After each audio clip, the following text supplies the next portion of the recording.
क्या बेटियां बोझ होती हैं?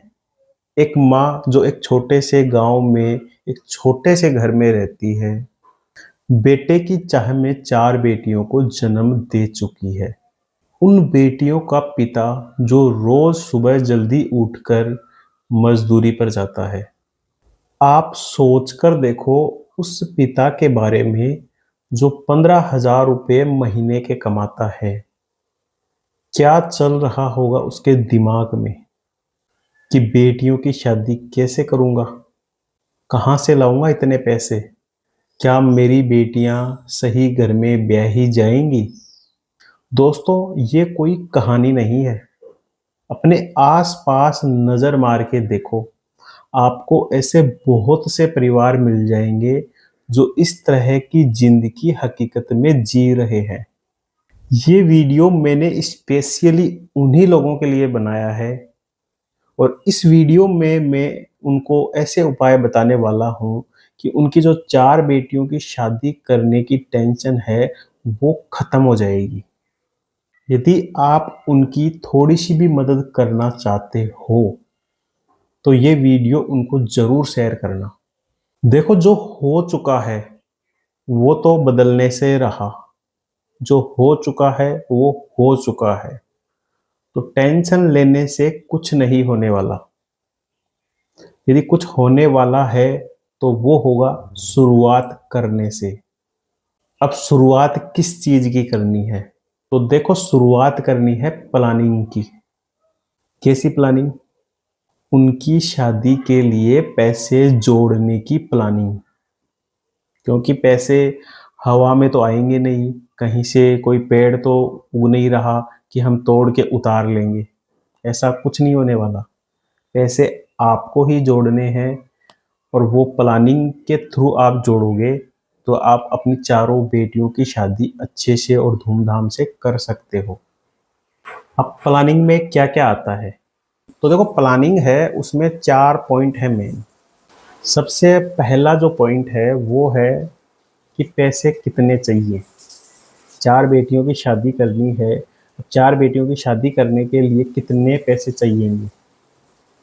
दूसरा पॉइंट है हर महीने हमें कितने पैसे जोड़ने हैं। क्योंकि एक साथ तो जब शादी होगी तो पैसे आने वाले हैं नहीं।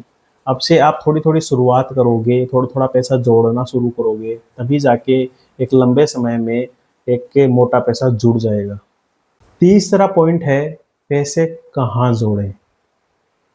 तो अलग अलग इन्वेस्टमेंट की चीज़ें हैं मार्केट में, तो आपको कहाँ इन्वेस्टमेंट करना चाहिए, ये भी सबसे बड़ी बात है। और चौथा पॉइंट है कि पैसे जोड़ने के लिए हर महीने कहाँ से लाएं। तो अब हम इन चारों पॉइंट की बात एकदम डिटेल से एक एक करके करेंगे ताकि आपको अच्छे से समझ में आ जाए, और मेरी पूरी कोशिश रहेगी कि मैं आपको अच्छे से समझा सकूं। तो देखो, सबसे पहला जो पॉइंट है वो है कि चार बेटियों की शादी करने के लिए कितने पैसे चाहिए। तो देखो, सबसे पहले तो हमें ये अंदाज़ा लगाना पड़ेगा कि आज के समय में, आज प्रेजेंट जो 2025 चल रहा है, उसमें चार बेटियों की शादी करने के लिए कितने पैसे चाहिए। तो देखो, यहाँ पर आप देखो, एक बेटी की शादी करने के लिए 2025 में कितने पैसे चाहिए। तो मैं एवरेज लेके चल रहा हूँ कि आपके परिवार में या आपके समाज में लगभग 10 लाख रुपए में एक बेटी की शादी आराम से हो जाती है। तो यदि चार बेटियों की शादी करनी है तो चार बेटियों की शादी 2025 में हम आज करते हैं तो हमें 40 लाख रुपए की ज़रूरत पड़ेगी। अब बात आती है कि इन 40 लाख रुपए को कम कैसे करें। यार, इतना पैसा कहाँ से आएगा इस समय। तो इन 40 लाख रुपए को यदि आप कम करना चाहते हो तो आप एक ट्रिक अपना सकते हो। आप दो दो बेटियों की शादी एक साथ करो, और ऐसा आपके समाज में होता भी है। बहुत सारे लोग देखते हैं कि चार चार बेटियों की शादी भी करते हैं। तो जितनी ज़्यादा बेटियों की शादी आप एक साथ करोगे आपका खर्चा कम होएगा। ठीक है। तो आप यदि दो दो बेटियों की शादी एक साथ करते हो तो आपका जो खर्चा है आज 2025 में वो 30 लाख रुपए हो जाएगा। तो 40 लाख रुपए से घटकर 30 लाख रुपए आ जाएगा। तो आपके 10 लाख रुपए का यहाँ पे बेनिफिट हो जाता है यदि आप दो दो लड़कियों की शादी एक साथ करते हो। अब बात आती है कि यदि आज 30 लाख रुपए शादी में लग रहे हैं, तो आज से 21 साल बाद शादी में कितने पैसे लगेंगे? तो देखो रोज महंगाई बढ़ती जा रही है, तो आज 30 लाख लगेंगे तो 21 साल बाद में थोड़ा ना 30 लाख में शादी होगी, 30 लाख से ज़्यादा ही लगेंगे पैसे। तो कितने ज़्यादा लगेंगे? यदि मैं आपको पूछूं कि कितने पैसे लगेंगे शादी में आज से 21 साल बाद में, यदि आज 30 लाख रुपए लग रहे हैं, तो ज़्यादातर लोग पता है क्या बोलेंगे कि आज 30 लाख में शादी हो रही है तो 21 साल बाद में शायद 60-70 लाख रुपए में शादी हो जाएगी। लेकिन आप गलत हो, क्योंकि ये अंदाज़े लगाना ये सही नहीं है, और ये अंदाज़े लगाने की वजह से ही आप एंड में जब शादी का टाइम आता है, आप धोखा खा जाते हो और आपको लोन लेना पड़ता है। और लोन लेना सबसे बड़ी गलती है, वो आपकी पूरी ज़िंदगी ख़राब कर देती है। तो आपको सही कैलकुलेशन करना बहुत ज़रूरी है कि आज से 21 साल बाद में कितने पैसे लगेंगे। तो देखो, हमारी जो महंगाई है वो हर साल 7% के हिसाब से बढ़ती है। यदि आज कोई चीज़ 100 रुपये की है तो वो अगले साल 107 रुपये में मिलेगी। उससे अगले साल उसमें और 7% जोड़ देंगे तो उतने में मिलेगी। तो इस तरह यदि हम कैलकुलेशन करते हैं तो जो 30 लाख रुपए है उसकी वैल्यू आज से 21 साल बाद में 1 करोड़ 25 लाख रुपए हो जाती है। मतलब 4 बेटियों की शादी यदि आज 2025 में आप करते हो तो 30 लाख रुपए लगते हैं, लेकिन यदि 21 साल बाद में आप शादी करते हो तो आपको 1 करोड़ 25 लाख रुपए लगाने पड़ेंगे। तो आपको अब ये पता चल चुका है कि 21 साल बाद में हमें शादी के लिए 4 बेटियों के लिए कितने पैसे चाहिए। तो ये आपको क्लियर पता चल चुका है कि 1 करोड़ 25 लाख रुपए हमें चाहिए। तो आपका जो पहला पॉइंट है वो क्लियर हो चुका है। अब आते हैं दूसरे पॉइंट पे कि हमें हर महीने कितने पैसे निकालने चाहिए। तो चलिए दूसरा पॉइंट भी जान लेते हैं। तो हर महीने कितने पैसे जोड़ने होंगे और कहाँ जोड़ने होंगे। तो देखो, हर महीने कितने पैसे जोड़ने हैं ये डिपेंड करता है कि आप पैसों को कहाँ इन्वेस्टमेंट कर रहे हो। तो देखो, मैं इसमें दोनों पॉइंट ले रहा हूँ। दूसरा पॉइंट कि हमें कितने पैसे महीने के जोड़ने चाहिए और कहाँ जोड़ने चाहिए, ये दोनों पॉइंट मैं एक साथ ले रहा हूँ। तो देखो, क्योंकि ये दोनों एक दूसरे से लिंक करते हैं, क्योंकि कितने जोड़ने हैं ये डिसाइड होता है कि आप कहाँ जोड़ रहे हो। तो देखो, हम 21 साल तक हर महीने कुछ लिमिटेड पैसा जोड़ते जाएंगे। तो उसकी कैलकुलेशन मैं करके आपको दिखाता हूँ। तो देखो, 1000 रुपये यदि आप हर महीने जोड़ते हो, 2000 रुपये यदि आप हर महीने जोड़ते हो, 3000 रुपये यदि आप हर महीने जोड़ते हो, तो देखो कहाँ कहाँ जोड़ना है। तो देखो, सबसे पहली जो जगह है वो है आपकी बैंक। यदि आप बैंक में आरडी करवाते हो, आरडी का मतलब होता है कि हर महीने आप एक फिक्स अमाउंट उसमें इन्वेस्ट करते जाओ, मतलब बैंक में जमा करते जाओ आरडी के रूप में।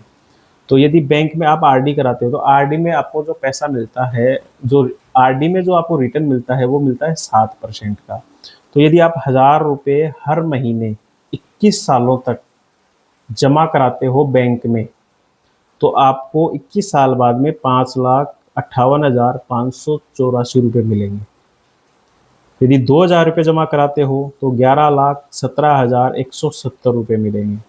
और यदि इसी तरह से आप देखो, क्योंकि आपको 1.25 करोड़ रुपए की ज़रूरत है, 1 करोड़ 25 लाख रुपए की ज़रूरत है, तो आप देख सकते हो कि यदि आप 22,000 रुपये महीने के जमा कराओगे तब जाके आपको 21 साल बाद में 1 करोड़ 22,89,000 रुपये मिलेंगे। तो लगभग लगभग 1.25 करोड़ रुपये आपको तब मिलेंगे बैंक में एफडी करवाओगे तब, जब आप 22,000 रुपये महीने के जमा कराओगे।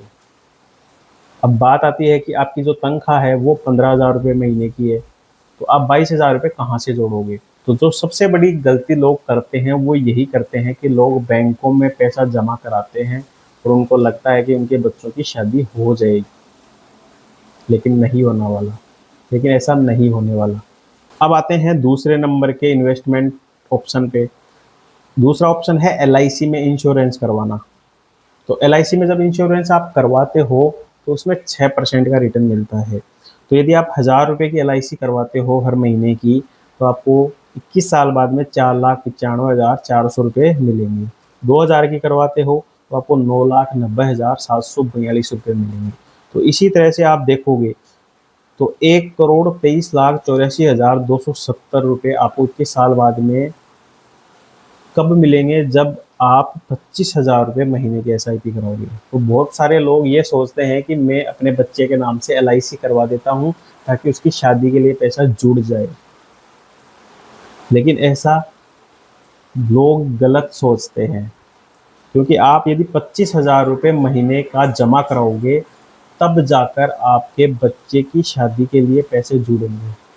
तो ये जो दूसरा ऑप्शन है ना LIC वाला, ये भी एकदम गलत है, इसमें भी आपको इन्वेस्टमेंट नहीं करना चाहिए। अब आ जाते हैं हम तीसरे इन्वेस्टमेंट ऑप्शन के ऊपर। तीसरा इन्वेस्टमेंट ऑप्शन है म्यूचुअल फंड। अब देखो जो म्यूचुअल फंड है ना, उसमें हमें 15% का रिटर्न एवरेज मिल जाता है, आराम से मिल जाता है। तो यदि हम 1000 रुपये म्यूचुअल फंड में हर महीने जमा कराएं तो हमें 21 साल बाद में 15,39,000 रुपये मिलते हैं। 2000 रुपये जमा कराएं तो हमें 30,78,200 रुपये मिलते हैं। तो 1,23,12,700 रुपये हमें कब मिलेंगे, जब हम 8,000 रुपये महीने की SIP करवाते हैं। मतलब 8,000 रुपये महीने के हम जमा कराते हैं म्यूचुअल फंड में, तो हमारे पास 21 साल बाद में 1,23,12,700 रुपये जुड़ जाएंगे, तो जो कि लगभग 1,25 करोड़ रुपये के आसपास है। अब आ जाते हैं हम चौथे ऑप्शन में। चौथा ऑप्शन है सुकन्या समृद्धि योजना, जो बहुत ही पॉपुलर है। बहुत सारे लोग इसमें पैसा इन्वेस्टमेंट करवाते हैं अपने बच्चों की शादी के लिए। तो देखो इसमें जो रिटर्न मिलता है वो मिलता है 8% का। तो यदि आप 1000 रुपये महीने की इसमें जमा तो यदि आप 1000 रुपये महीने के इसमें जमा कराते हो तो आपको 21 साल बाद में 6,31,000 रुपये मिलते हैं। 2000 रुपये जमा कराते हो तो आपको 12,62,000 रुपये मिलते हैं। तो इसमें यदि आप 1,26,19,700 रुपये बनाना चाहते हो तो आपको हर महीने 20,000 रुपये जमा कराने होंगे। तो यदि आप बैंक में RD, LIC, म्यूचुअल फंड और सुकन्या समृद्धि योजना, इन चारों में यदि पैसा जमा कराओगे हर महीने, तो आपको सबसे कम पैसा जमा जो कराना है, जिसमें आपका गोल कंप्लीट हो जाता है, आपके पास 1,25,00,000 रुपये आ जाते हैं, उसके लिए जो बेस्ट ऑप्शन आपको दिखता है वो है 8,000 रुपये हर महीने जमा कराना, जो कि आपको म्यूचुअल फंड में ही मिलेगा। तो आपको हर महीने म्यूचुअल फंड में ही पैसे जमा कराने चाहिए 8,000 रुपये, तब जाके आपके पास 1,25,00,000 रुपये जुड़ जाएंगे, आराम से जुड़ जाएंगे। तो अब आपको ये पता चल गया होगा कि हमें हर महीने कितने पैसे जोड़ने चाहिए और कहाँ जोड़ने चाहिए। तो कहाँ जोड़ने चाहिए इसी से डिसाइड हो रहा है कि कितने पैसे जोड़ने चाहिए। तो 8,000 रुपये यहाँ पे एकदम क्लियर हो चुका है कि 8,000 रुपये आपको हर महीने जोड़ने हैं। अब बहुत सारे लोग ये कहेंगे कि सर हमारी तो तनख्वाह 15,000 रुपये है, तो 8,000 रुपये कहाँ से जोड़ें, तो इसको भी थोड़ा कम करो। तो इसके लिए भी मैंने एक ऑप्शन निकाला है कि आप इसको भी 8,000 से 6,000 रुपये कर सकते हो। तो अब वो कैसे करते हैं वो भी मैं बता देता हूँ।